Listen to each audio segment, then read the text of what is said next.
Hello विद्यार्थियों। उम्मीद है आप लोग ठीक होंगे। थोड़ी खांसी आ रही है। क्लास लेते समय भी थोड़ी दिक्कत हो रही थी। थोड़ा सा एडजस्ट करिए आप लोग। और मैं यहाँ पे क्लास 10th के ज्योग्राफी सेक्शन का सबसे लास्ट चैप्टर लेके आया हूँ, जिसे भारतीय अर्थव्यवस्था की जीवन रेखा कहा जाता है। इस चैप्टर का जो शीर्षक है भारतीय अर्थव्यवस्था की जीवन रेखा। भारतीय अर्थव्यवस्था की जो जीवन रेखा है, इस पाठ के अंतर्गत हम भारत देश के अंतर्गत परिवहन के संसाधनों का अध्ययन करते हैं।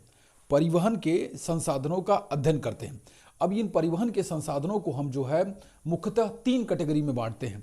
एक हो गया सड़क परिवहन, ठीक, एक हो गया जल परिवहन और एक हो गया रेल परिवहन, ठीक।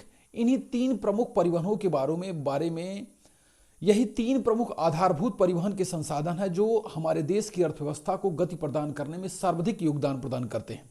इसके अलावा भी कुछ परिवहन के साधन हैं, जैसे वायु परिवहन, जो मुख्यतः भारत जैसे देश में यात्रियों के आवागमन का प्रमुख साधन माना जाता है, ठीक।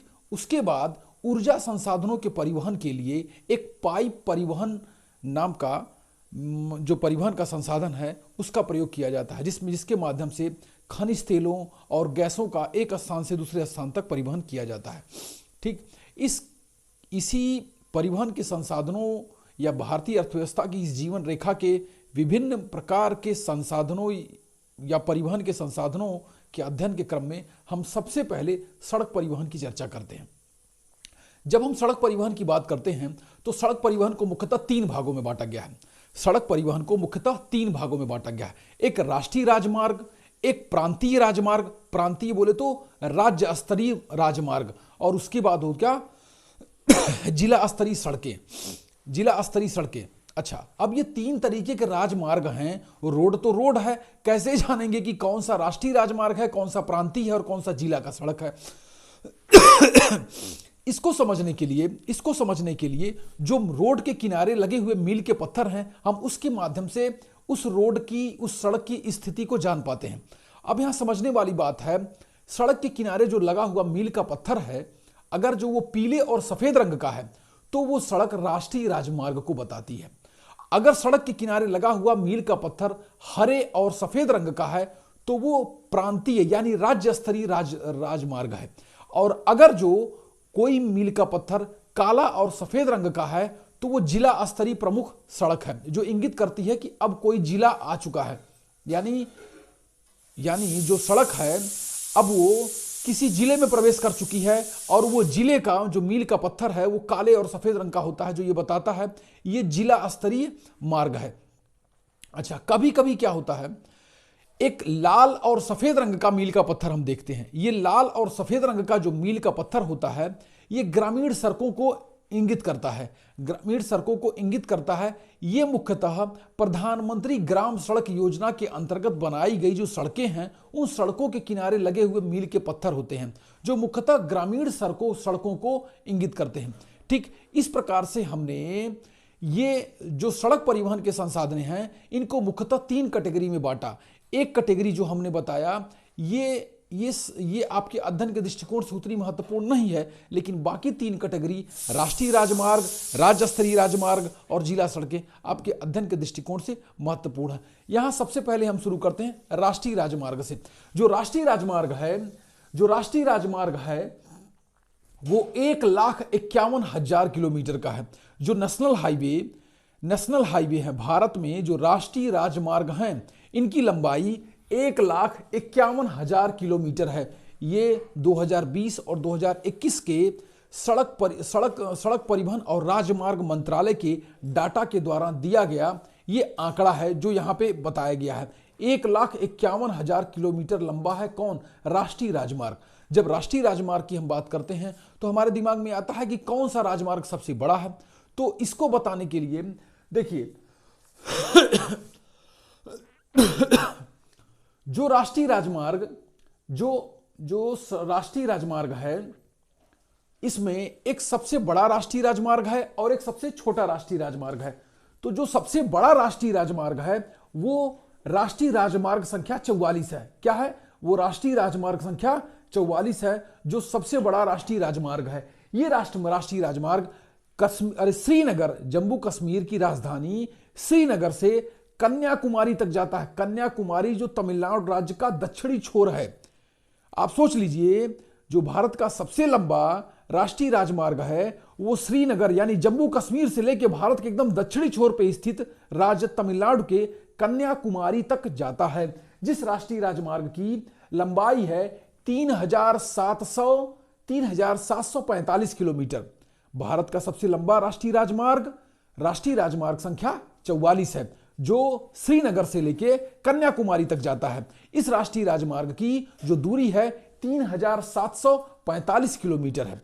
यह भारत का सबसे लंबा राष्ट्रीय राजमार्ग हो गया। अच्छा, जब सबसे लंबा है तो कोई राजमार्ग ऐसा भी तो होगा जो सबसे छोटा होगा, उसको हम इंगित करते हैं राष्ट्रीय राजमार्ग संख्या 47A। राष्ट्रीय राजमार्ग संख्या 47A, ये राष्ट्रीय राजमार्ग संख्या 47A जो है ये भारत का सबसे छोटा राष्ट्रीय राजमार्ग है। ये राष्ट्रीय राजमार्ग कहां जाता है? ये केरल राज्य में, जो भारत का केरल राज्य है, दक्षिण भारत में स्थित एक केरल राज्य है, उस केरल राज्य में एर्नाकुलम जिले से कोच्चि बंदरगाह तक जाता है। कोच्चि बंदरगाह तक जाता है। एर्नाकुलम जिले से लेके कोच्चि बंदरगाह है। बंदरगाह ऐसी जगह होती हैं जहां पे समुद्री यातायात का साधन जहां से संचालित किया जाता है। ठीक, एर्नाकुलम जिले से कोच्चि बंदरगाह तक ये राष्ट्रीय राजमार्ग जाता है। ये कौन सा है? ये 47A। ये राष्ट्रीय राजमार्ग संख्या 47 और ए फॉर एप्पल वाला ए 47A है। अच्छा, इसकी दूरी क्या है? इसकी दूरी है 7 किलोमीटर। राष्ट्रीय राजमार्ग संख्या 47A की दूरी है 7 किलोमीटर। ये कहां से कहां तक? ये एर्नाकुलम से लेके कोच्चि बंदरगाह तक जाता है। अब यहां पे दो चीजें हमने देखा। भारत में जो राष्ट्रीय राजमार्ग हैं इनकी लंबाई 1,51,000 किलोमीटर है। ठीक, भारत का सबसे लंबा राष्ट्रीय राजमार्ग संख्या 44 है, जो श्रीनगर से लेके कन्याकुमारी तक जाता है, जिसकी दूरी 3,745 किलोमीटर है। दूसरी तरफ भारत का सबसे छोटा राष्ट्रीय राजमार्ग जो है वो है केरल में एर्नाकुलम से लेके कोच्चि बंदरगाह तक जाता है। वो राष्ट्रीय राजमार्ग संख्या 47A है। ठीक, जो 7 किलोमीटर लंबा है।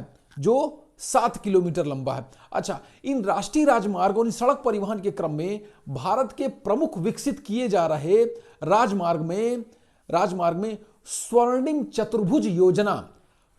चतुर्भुज योजना के अंतर्गत जो राष्ट्रीय राजमार्ग का विकास किया जा रहा है, हम उसको समझते हैं। ये जो स्वर्णिम चतुर्भुज योजना है, ये क्या है, ये कहां से कहां तक चलती है और इसकी लंबाई क्या है? देखिए, जो स्वर्णिम चतुर्भुज योजना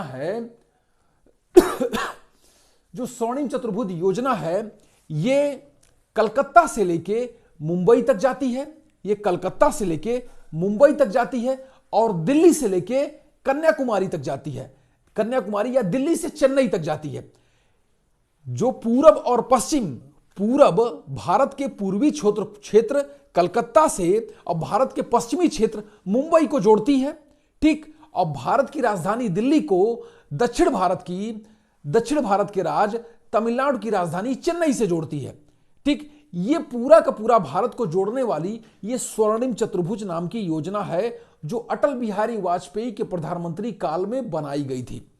ठीक, इसकी जो पूरी लंबाई है वो 5,846 किलोमीटर है। स्वर्णिम चतुर्भुज योजना की जो लंबाई है वो 5,846 किलोमीटर है। ठीक, ये भारत को उत्तर, दक्षिण और पूर्व पश्चिम हिस्से को जोड़ती है, इसीलिए इसे स्वर्णिम चतुर्भुज योजना कहा जाता है, इसलिए या इसे गोल्डन क्वाड्रिलेटरल प्रोजेक्ट भी कहा जाता है। अच्छा, अब आते हैं, जब सड़क परिवहन योजना के अंतर्गत हम इसकी बात कर लेते हैं, फिर अब आते हैं सड़क परिवहन में ही एक सबसे प्रमुख सड़क परिवहन तंत्र है भारत में NHAI, national highway authority of India. ठीक ना, राष्ट्रीय राजमार्ग प्राधिकरण नाम की एक संस्था है, जिसकी स्थापना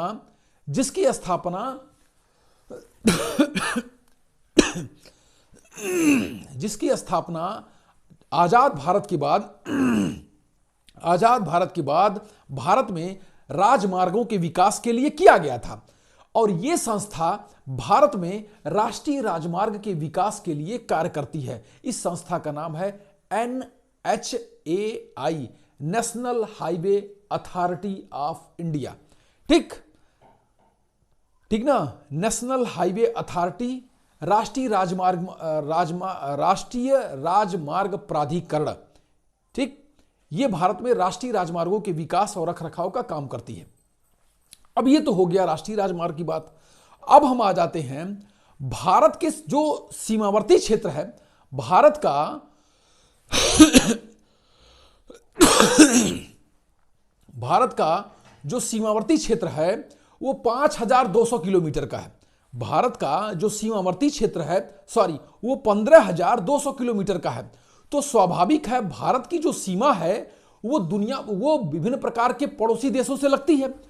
तो इन सीमावर्ती क्षेत्रों में अगर जो सड़क या परिवहन के संसाधनों का समुचित विकास नहीं हो पाएगा तो भारत के दूर दराज में रहने वाले गांव या क्षेत्र भारत के मुख्य हिस्से से नहीं जुड़ पाएंगे, और भारत के मुख्य हिस्से से नहीं जुड़ पाएंगे तो उनकी सुरक्षा लगातार खतरे में बनी रहेगी, क्योंकि दुश्मन पाकिस्तान या चीन जब चाहेंगे तब हमारे उस दूर दराज के क्षेत्र पे वो कब्जा करने का प्रयास करेंगे।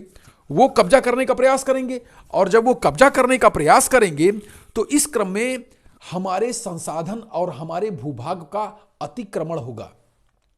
इसलिए भारत सरकार ने 1960 में एक संस्था बनाई जिसका नाम था BRO, बॉर्डर रोड ऑर्गेनाइजेशन। ठीक, बॉर्डर रोड ऑर्गेनाइजेशन। ठीक, सीमावर्ती सड़क संघ, जो सीमावर्ती क्षेत्रों में जो भारत का हिस्सा किसी दूसरे देश के साथ सीमा साझा करता है, उस सीमावर्ती क्षेत्रों में रोड के विकास का कार्यक्रम BRO नाम की संस्था करती है, जिसकी स्थापना भारत सरकार ने 1960 में की। अब इस BRO के माध्यम से ही भारत की पाकिस्तान से लगने वाली सीमा, भारत की नेपाल से लगने वाली सीमा, भारत की भूटान से लगने वाली सीमा, और इस समय सबसे ज्यादा चर्चा में आई भारत और चीन से लगने वाली सीमा के संबंध में यह कार्य करती है।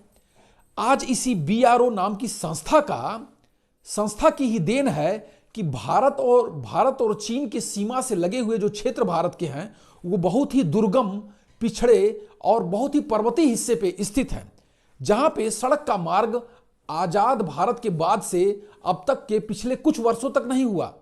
लेकिन 2014 से लेकर 2021 के बीच में इस सीमा सड़क संगठन ने जिसे BRO कहा जाता है, बॉर्डर रोड ऑर्गेनाइजेशन कहा जाता है, के प्रयास से ही उस दुर्गम और जटिल स्थलीय क्षेत्र में भी भारत ने जो है सामरिक दृष्टिकोण से महत्वपूर्ण क्षेत्रों को सड़कों से जोड़ दिया है, जिसके माध्यम से हम अपने हथियार, गोला बारूद और सैनिकों को बहुत ही आसानी से किसी भी इमरजेंसी की स्थिति में सीमा तक पहुंचा सकते हैं। अगर जो वो सीमा तक समय पर पहुंच जाएंगे तभी तो हमारे दुश्मनों को सही जवाब देंगे, और जब दुश्मनों को हमारे सही जवाब देंगे तभी हमारी सीमा सुरक्षित रहेगी। अभी हाल ही में हुई एक घटना का जिक्र मैं आपसे करता हूं, जिसे तवांग कहा जाता है। यह अरुणाचल प्रदेश के पश्चिमी भाग में स्थित एक जिला है। यह जिला दो देशों के साथ सीमा साझा करता है। एक तरफ इसके पश्चिम में भूटान है और इस जिले के उत्तर में चीन है। अब ये दो क्षेत्र जो हैं, ये इन दो देशों के साथ भारत का ये जो तवांग जिला है, ये अपनी सीमा साझा करता है। साझा का मतलब जिसकी सीमा इन दो देशों के साथ सटी हुई है। भूटान तो हमारा परंपरागत मित्र है, लेकिन चीन जो है ये हमारा परंपरागत शत्रु भी है, क्योंकि इसने 1962 में ही हमारे अस्तित्व के कुछ वर्ष बाद ही हमारे ऊपर युद्ध को थोप दिया था। यानी 1962 में चीन ने हमारे ऊपर हमला कर दिया था, और जब हमला किया था तो हमला करने वाले कुछ स्थानों में से प्रमुख स्थान तवांग भी था। तवांग अपने बौद्ध मठों के लिए विश्व में प्रसिद्ध है। जहां पे 1643 ईस्वी के समय में एक प्रमुख जो है बौद्ध मठ की, तवांग मठ की स्थापना की गई थी, जो बौद्ध धर्म का एक प्रमुख धार्मिक स्थल है। ठीक 1959 के समय में जो चीन के द्वारा आज कब्जा किया हुआ तिब्बत है, वो 1959 से पहले एक स्वतंत्र देश था जिसका भारत के साथ एक मैत्रीपूर्ण संबंध था। 1959 में चीन ने उस पर जबरदस्ती कब्जा कर लिया और वहां के जो धार्मिक नेता थे दलाई लामा, वो उसी तवांग घाटी या उस तवांग जिले के ही रास्ते भारत में प्रवेश किए थे। तब से भारत और चीन के बीच में दलाई लामा को लेके एक संबंध जो है वो कटु बना हुआ है। ठीक, परंपरागत रूप से भारत और तिब्बत का हरदम बहुत महत्वपूर्ण संबंध रहा, क्योंकि भारत भी बौद्ध धर्म का स्थल है। यहीं से बौद्ध धर्म पूरी दुनिया में फैला और जो तिब्बती थे वो ज्यादातर बौद्ध धर्म को मानने वाले थे। इसलिए हम लोगों में धार्मिक रूप से और परस्पर जो है आध्यात्मिक रूप से एक जुड़ाव था। लेकिन वर्तमान में तिब्बत पे चीन का कब्जा है, वर्तमान में चीन का तिब्बत पे कब्जा है। और उसके बाद जो उनके नेता वो भाग के तवांग मठ में आके सुरक्षित हुए, तवांग मठ में आके वो शरण लिए और भारत सरकार ने उनको शरण दी। तो जिसके चलते चीन लगातार इन कुछ हिस्सों पे अपनी दावेदारी दावेदारी कहते रहता है और वो कहता है ये तिब्बत का हिस्सा है इसलिए ये मेरा है। लेकिन भारत सरकार लगातार उसके इस मांग को खारिज करती है और उसी क्रम में अपने सीमावर्ती क्षेत्रों को और मजबूत करती है।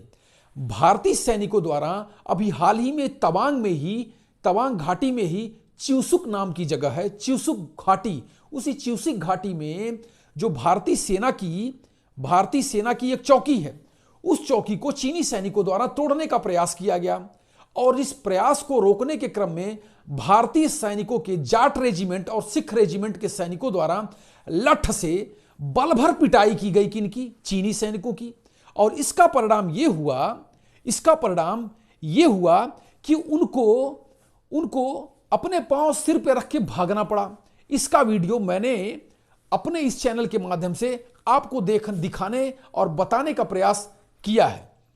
अब हम इस सीमावर्ती सड़क संगठन के बारे में पर्याप्त आपको बता चुके हैं। कुछ और भी जानना होगा तो आप कमेंट के माध्यम से पूछेंगे।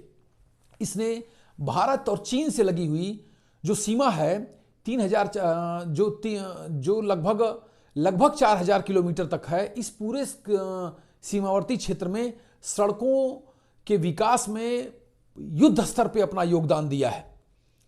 ठीक, अच्छा, अब आते हैं हम, देखिए एक महत्वपूर्ण चीज और भी है। आज 16 दिसंबर है, सुबह मुझे माइक पकड़ाया गया, लेकिन अचानक से उन्होंने, प्रिंसिपल सर ने हमें बोलने के लिए कहा और मेरे दिमाग में ये चीज, इस दिन की उपयोगिता नहीं ध्यान आ रही थी। लेकिन मैं आज इस वीडियो के माध्यम से आपको बताना चाहूंगा कि 16 दिसंबर 1971 को भारत ने वर्तमान के बांग्लादेश की राजधानी ढाका में, जो 1971 से पहले तक पूर्वी पाकिस्तान कहा जाता था, वहां पे पाकिस्तान के 93,000 सैनिकों का भारतीय सेना ने आत्मसमर्पण कराया था। इसलिए आज का जो दिन है ये विजय दिवस के रूप में मनाया जाता है। विजय दिवस के रूप में इसलिए मनाया जाता है क्योंकि भारतीय सेना के सामने पाकिस्तानी सैनिकों ने ढाका में 93,000 पाकिस्तानी सैनिकों ने भारतीय सैनिकों के सामने अपने हथियार डाल दिए थे। और द्वितीय विश्व युद्ध के बाद यह दुनिया का सबसे बड़ा आत्मसमर्पण था। किसी पूरी सैन्य ताकत से सुसज्जित एक पूरी सेना का एक दूसरी सेना के सामने आत्मसमर्पण है। और आज वो पाकिस्तान गाहे बगाहे हमको धमकियां देता है, हमको समझाता है, हमको उपदेश देता है। 1971 की लड़ाई में हम अपने जांबाज सैनिकों और वीर योद्धाओं को सैल्यूट करते हैं और उनको सत नमन करते हैं। ठीक, आज ये विजय दिवस था, लेकिन दुर्भाग्य से इस विषय पे मैं ज़्यादा चर्चा नहीं आपसे कर पाया। लेकिन आगे अगर जो मौका मिलेगा, मैंने क्लास में इस विषय पे चर्चा किया है, लेकिन सभी बच्चों को बताने का वहाँ एक अच्छा मौका था। ठीक, लेकिन इसके माध्यम से आप लोगों को जो मैंने ये बताया, आप इसको सुनेंगे, समझेंगे और इसके बारे में कोई और जानकारी होगी तो शेयर हमें जरूर करेंगे। आगे हम चलते हैं। सड़क परिवहन के बारे में हमने जान लिया। अब हम आते हैं सबसे महत्वपूर्ण रेल परिवहन के बारे में। रेल परिवहन के बारे में हम जब बात करते हैं तो भारत में जो रेल है ये भारतीय अर्थव्यवस्था की रीढ़ की हड्डी कही जाती है। भारत का जो रेल परिवहन है ये भारतीय अर्थव्यवस्था की रीढ़ की हड्डी कही जाती है। अब भारतीय अर्थव्यवस्था की जो रीढ़ की हड्डी है इसका आधार समझिए, ये भारतीय रेल ही है जो भारत को उत्तर से दक्षिण और पूरब से पश्चिम के सुदूरवर्ती यानी दूर दराज के क्षेत्रों तक जो है रेल परिवहन का विकास करके उन दुर्गम क्षेत्रों को भी भारत के मुख्य क्षेत्रों से जोड़ा जाता है। ठीक, और भारतीय रेल को वर्तमान में 18 भाग में बांटा गया 18 भाग में मतलब 18 प्रखंड में, 18 प्रखंड में ही अभी 18वां प्रखंड जो बनाया गया है उसे पूर्वी तटवर्ती रेलवे कहा जाता है, जिसका मुख्यालय विशाखापत्तनम को बनाया गया है। ठीक, इसी रेलवे के निर्माण के क्रम में एक सबसे महत्वपूर्ण और बहुत ही एक एडवेंचरस रेलवे टूर वाला जो रेल का प्रखंड है उसे बोलते हैं कोंकण रेलवे, जिसे बोलते हैं कोंकण रेलवे। ये कोंकण रेलवे जो है ये मुंबई से गोवा तक के बीच में इस रेलवे का विकास हुआ है। और ये रेलवे जो है प्राकृतिक रूप से और प्राकृतिक मनोरम दृश्यों से भरपूर है। ये रेलवे बहुत सारे रेल के सुरंगों और समुद्र और एक तरफ संतरों के बगीचों से लदे हुए संतरों से लदे हुए बगीचों से भरपूर मनोरम दृश्य को दिखाता है। ठीक, तो ये जो कोंकण रेलवे की मैंने चर्चा की, इसके मनोहारी दृश्य के चलते ही मैंने इसकी चर्चा की। अब यहां पे कुछ प्रमुख बिंदु हैं जिनको मैं आपको बताने का प्रयास करूंगा। भारत में जो रेलवे का विकास हुआ वो 1853 में हुआ। भारत में जो रेलवे का विकास हुआ वो 1853 में हुआ। और जो पहली रेलवे भारत में चली वो मुंबई से थाने के बीच में चली। अब ये थाने कहां है? मुंबई से 6 किलोमीटर दूर एक स्थान है। तो मुंबई और थाने के बीच में ये पहली रेलवे चली। अच्छा, अब मैटर करता है भारत में जब 1853 में चल गई तो विश्व में सबसे पहले रेलवे कहां चली? तो विश्व में सबसे पहले रेलवे 1825 में मुंबई में चली, लंदन में चली। विश्व में सबसे पहले जो रेल का विकास हुआ वो लंदन में हुआ, लंदन शहर में, वो 1825 में हुआ। अब इससे जुड़ी मैं एक कहानी सुनाता हूं आपको। जो ये रेलवे थी 1825 में जब पहली रेलवे चली तो इस रेलवे में सफर करने के लिए मुफ्त टिकट लोगों को दिया गया। लेकिन दुर्भाग्य से लोग इस रेलवे में यात्रा करने से डरे और कोई भी व्यक्ति इस रेल में सफर करने नहीं आया। अब जो अंग्रेज सरकार थी इंग्लैंड की वो चिंतित हुई। वो सोची कि अगर जब तक टेस्ट ड्राइव नहीं होगा तब तक इसे हम सामान्य परिवहन के साधन के रूप में नहीं ला सकते। इसलिए इसका निदान करने के लिए उन लोगों ने आसपास के जंगलों से कुछ बंदर को पकड़ के लाए और उन बंदरों को उन ट्रेन की बोगियों में बैठा दिया गया जबरदस्ती और उनके फाटकों को बंद कर दिया गया। अब बंदर खाओ खाओ करते रहे और उस ट्रेन की बोगियों में बैठते रहे। इसके बाद उस ट्रेन को चला दिया गया। अब ट्रेन को जब चला दिया गया तो कुछ देर तो बंदर उस बोगियों में इधर उधर कूदते रहे, लेकिन कुछ देर बाद वो शांत और आराम से उस डब्बे में बैठ गए। यह हुआ विश्व की पहली चलने वाली रेलवे का ट्रायल और उससे जुड़ी कहानी। उसके बाद हमारे देश में 1853 में चला और वर्तमान में इसके 18 प्रखंड हैं। भारत में जो रेल का जाल है वो लाखों किलोमीटर का है। भारत में जो रेल का जाल है ये लाखों किलोमीटर का है। ठीक, भारतीय रेल की जो लंबाई है 1,25,000 किलोमीटर की है। भारतीय रेल का जो जाल है वो 1,25,000 किलोमीटर का है। अच्छा, रेलवे जो है ये दो पटरियों के रूप में विकसित है, एक मीटर गेज और एक ब्रॉड गेज। मीटर गेज और ब्रॉड गेज, एक ब्रॉड गेज को बड़ी लाइन की रेल कहा जाता है और मीटर गेज को छोटी लाइन की रेल कहा जाता है। वर्तमान में जो मीटर गेज की जो लाइनें हैं ये छोटी लाइन की हैं। अब धीरे धीरे ये बहुत हद तक समाप्त हो चुकी हैं। कुछ ही इक्का दुक्का स्थानों पे ये बची हुई हैं। इनको भी जल्दी से हटा के इनके जगह बड़ी लाइन की रेल को चलाने की व्यवस्था रेलवे के द्वारा की जा रही है।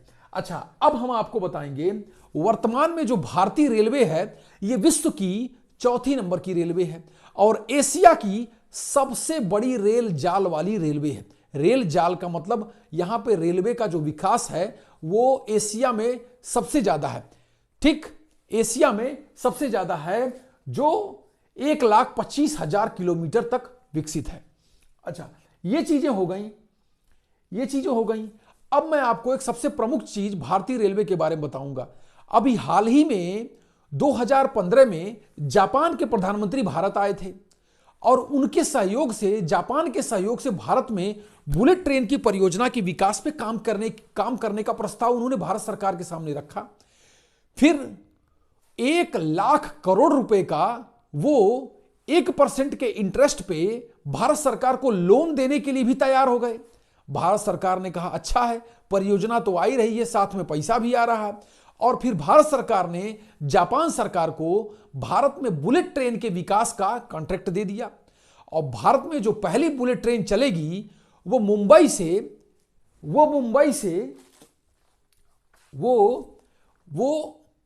से अहमदाबाद तक चलेगी।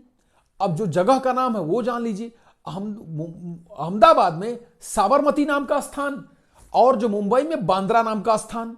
तो साबरमती से बांद्रा तक भारत की पहली बुलेट ट्रेन चलाई जाएगी। और जो ये बुलेट ट्रेन चलेगी, इसकी जो लंबाई होगी वो 508 किलोमीटर तक होगी। भारत की जो ये बुलेट ट्रेन होगी ये 508 किलोमीटर की होगी। अच्छा, इस बुलेट ट्रेन की जो लागत है, यानी इसको बनाने की जो परियोजना है, वो 1,71,000 करोड़ रुपए लगेगी, जिसमें 1,00,000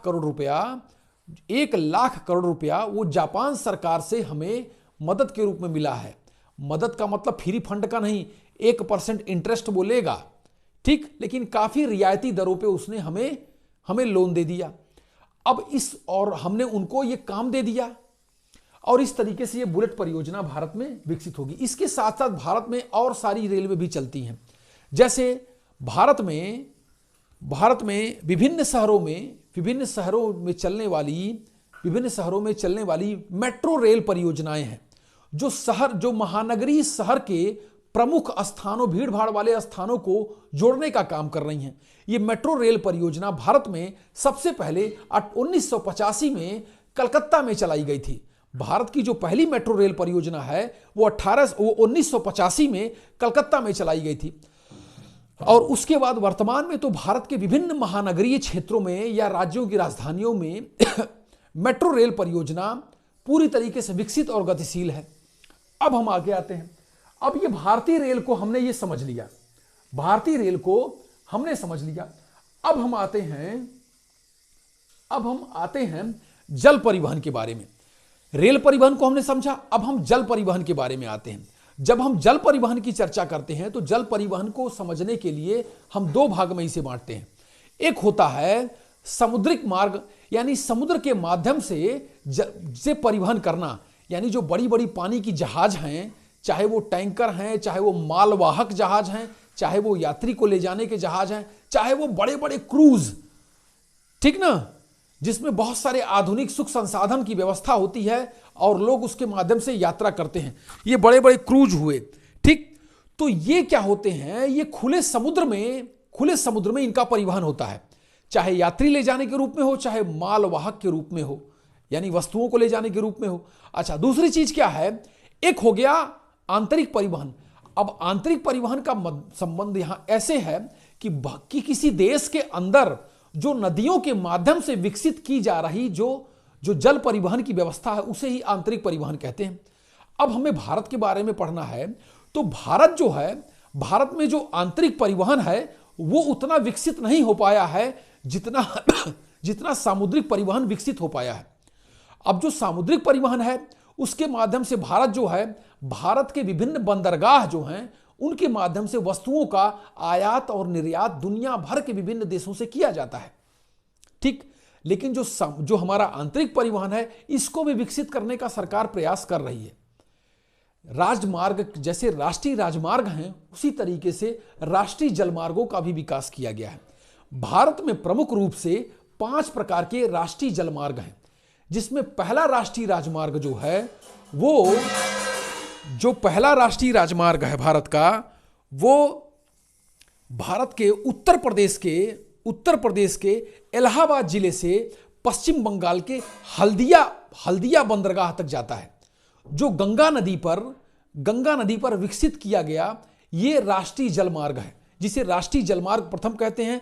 ये इलाहाबाद जो वर्तमान में प्रयागराज जिला है, प्रयागराज से लेके और पश्चिम बंगाल के हल्दिया बंदरगाह तक जाता है। ये राष्ट्रीय राजमार्ग संख्या 1 है। इसी प्रकार अन्य 5 प्रकार के और राष्ट्रीय जलमार्गों का विकास किया जा रहा है। ठीक, अब यहां पे हम ध्यान देंगे कि जो हमारा जो पहला राष्ट्रीय जलमार्ग है वो 1620 किलोमीटर का है। वो 1620 किलोमीटर का है, 1620 किलोमीटर का है। ये हमारा पहला राष्ट्रीय जलमार्ग है। ठीक, अच्छा, उसके बाद अब आते हैं जो भारतीय तट रेखा है। भारतीय तट रेखा है, मैं आपको समझाता हूं। जैसे देखिए, ये चित्र आप देख रहे हैं, तो आप यहां देख रहे हैं ये भारत का दक्षिणी भाग है। ये भारत का दक्षिणी भाग है। अब इस दक्षिणी भाग में ये सारा का सारा भारत का तटवर्ती क्षेत्र है। यहां पे क्या है, ये अरब सागर है, ये अरब सागर है। ठीक, और ये क्या है, ये BOB यानी बंगाल की खाड़ी हो गई। ठीक, और ये नीचे क्या है, ये हिंद महासागर हो गया, ये हिंद महासागर हो गया। यानी भारत का ये दक्षिणी हिस्सा 3 तरफ से समुद्र से घिरा हुआ है। 3 तरफ से घिरे हुए किसी स्थलीय समुद्री क्षेत्र को प्रायद्वीपीय क्षेत्र कहते हैं, ये आपको पता है। प्रायद्वीपीय क्षेत्र कहते हैं, ये आपको पता है। अब ये प्रायद्वीपीय क्षेत्र जो है, ये प्रायद्वीपीय क्षेत्र 3 तरफ से समुद्र से घिरा है। और यहां पे हमारे बहुत सारे बंदरगाह हैं, बहुत सारे बंदरगाह हैं, जिसमें 12 जो है बड़े बंदरगाह हैं और 200 छोटे और मध्यम प्रकार के बंदरगाह हैं। अच्छा, ये बंदरगाह क्या होता है? बंदरगाह उसे कहते हैं समुद्र के तट का ऐसा क्षेत्र जहां से बड़े बड़े जलयानों के माध्यम से वस्तुओं का आयात और निर्यात किया जाता है। ठीक, तो उसे बंदरगाह कहते हैं। भारत के कुछ प्रमुख बंदरगाह मैं आपको बता रहा हूं, आप ध्यान से सुनेंगे। देखिए, यहां पे गुजरात है। ये गुजरात का कांडला बंदरगाह है। ये गुजरात का कांडला बंदरगाह है। फिर ये मुंबई बंदरगाह है। फिर ये गोवा आ गया, गोवा का मार्मा गोवा बंदरगाह है, मार्मा गोवा बंदरगाह है। उसके बाद क्या है, जब हम केरल राज्य में आते हैं तो यहां पे कोचीन बंदरगाह है, कोचीन बंदरगाह है। ठीक, उसके बाद जब हम तमिलनाडु राज्य में आते हैं तो यहां पे तूतीकोरिन नाम का बंदरगाह है। तमिलनाडु राज्य में तूतीकोरिन नाम का बंदरगाह है। उसके बाद जब हम आंध्र प्रदेश में आते हैं तो यहां पे विशाखापत्तनम नाम का बंदरगाह है, विशाखापत्तनम नाम का बंदरगाह है। अच्छा, फिर उसके बाद यहां पे हम आते हैं उड़ीसा में। जब आते हैं तो उड़ीसा राज्य में पारादीप, उड़ीसा में पारादीप नाम का बंदरगाह है। और उसके बाद यहां पे हम आते हैं कलकत्ता में पश्चिम बंगाल में हम जाते हैं तो हुगली नदी पे ही कलकत्ता बंदरगाह है, हुगली नदी पे ही कलकत्ता बंदरगाह है। ठीक, इस प्रकार से भारत के ये प्रमुख बंदरगाह हैं। इसके अलावा भी कुछ और प्रमुख बंदरगाह हैं, लेकिन जो मुख्य बंदरगाह हैं उनको मैंने आपको बताया। ठीक, इन्हीं बंदरगाहों के माध्यम से भारत में समुद्री परिवहन है वो इन्हीं बंदरगाहों के माध्यम से संचालित होता है। 12 भारत में बड़े बंदरगाह हैं और 200 प्रकार के छोटे और मध्यम आकार के बंदरगाह हैं। अब ये हो गया समुद्री परिवहन। अब आते हैं हम पाइपलाइन परिवहन। पाइपलाइन परिवहन का क्या मतलब है?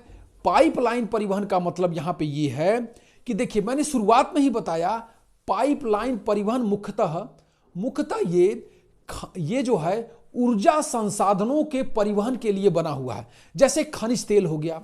अच्छा, मान लीजिए मुंबई में ये मुंबई है और मुंबई से कुछ दूरी पे समुद्र के बीच में एक स्थान है मुंबई हाई। अब इस मुंबई हाई से कच्चा तेल को निकाला गया, यानी तेल को निकाला गया समुद्र से, और तेल को निकालने के बाद इसे रिफाइनरी में भेजा गया। रिफाइनरी यानी तेल निकलते ही यूज लायक नहीं हो पाता है, ये मैंने पिछली वीडियो में आपको बताया। तो उसे साफ सुथरा करने के लिए उसे वास्तविक डीजल पेट्रोल के रूप में बनाने के लिए उसे रिफाइनरी में भेजा जाता है, जिसे तेल शोधशाला कहते हैं। अब ये तेल शोधशालाओं तक इस तेल को कैसे पहुंचाया जाएगा? तो इनको पहुंचाया जाएगा पाइप के माध्यम से, इनको पाइप के माध्यम से पहुंचाया जाएगा। अब पाइप के माध्यम से, जैसे मान लीजिए भारत में कुछ प्रमुख तेल शोधशालाएं हैं, जैसे मथुरा, उत्तर प्रदेश के मथुरा में ऑयल रिफाइनरी है, तेल शोधशाला है।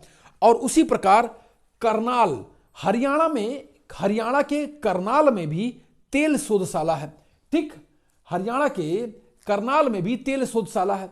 और बिहार के बरौनी में, बिहार में बरौनी नाम का जो जिला है, वहां पे भी तेल शोधशाला है। अब इन जगहों पे क्या होता है, भारत के तेल उत्पादक स्थानों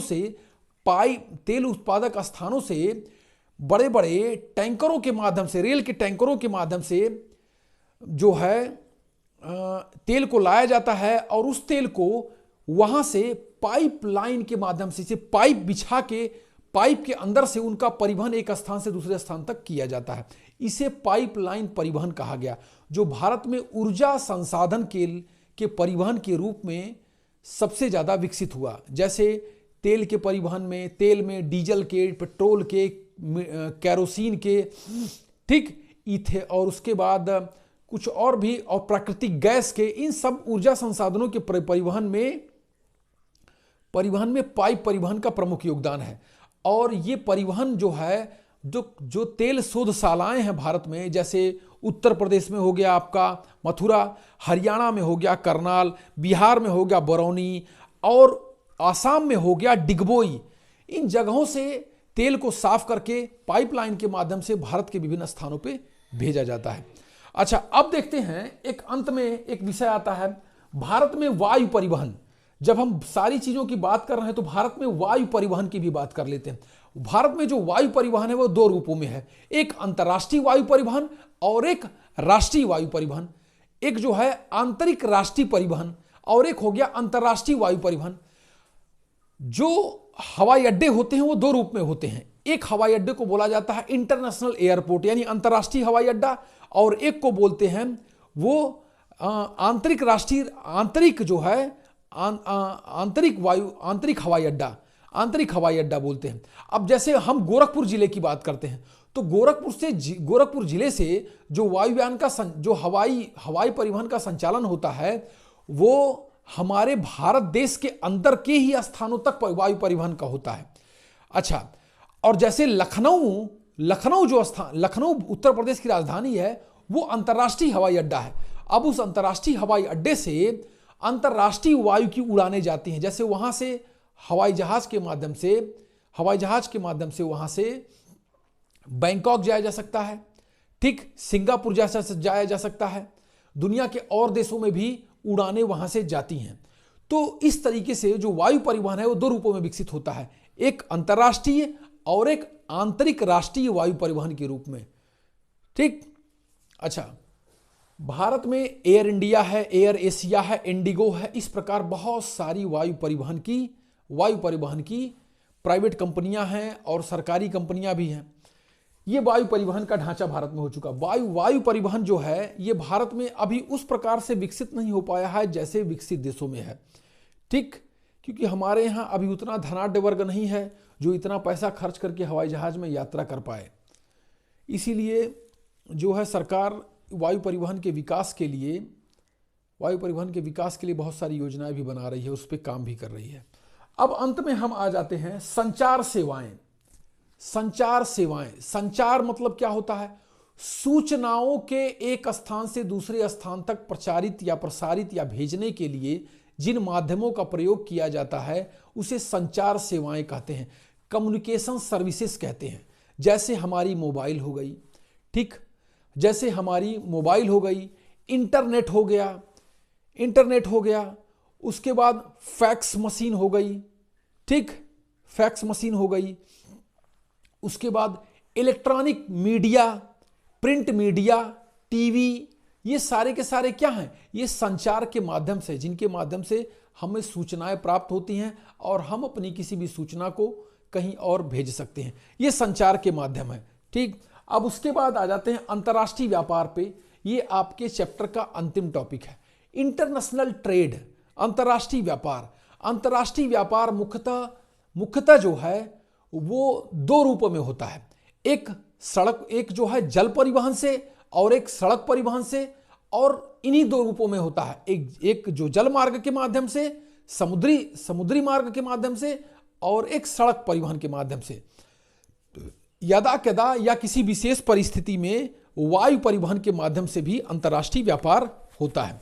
अब यहां समझने वाली बात यह है कि जल परिवहन के माध्यम से भारत का जो व्यापार है वो दुनिया के विभिन्न देशों के साथ होता है। जैसे भारत के आंध्र प्रदेश में जो विशाखापत्तनम बंदरगाह है, वहां से भारत लोहे का निर्यात करता है जापान को।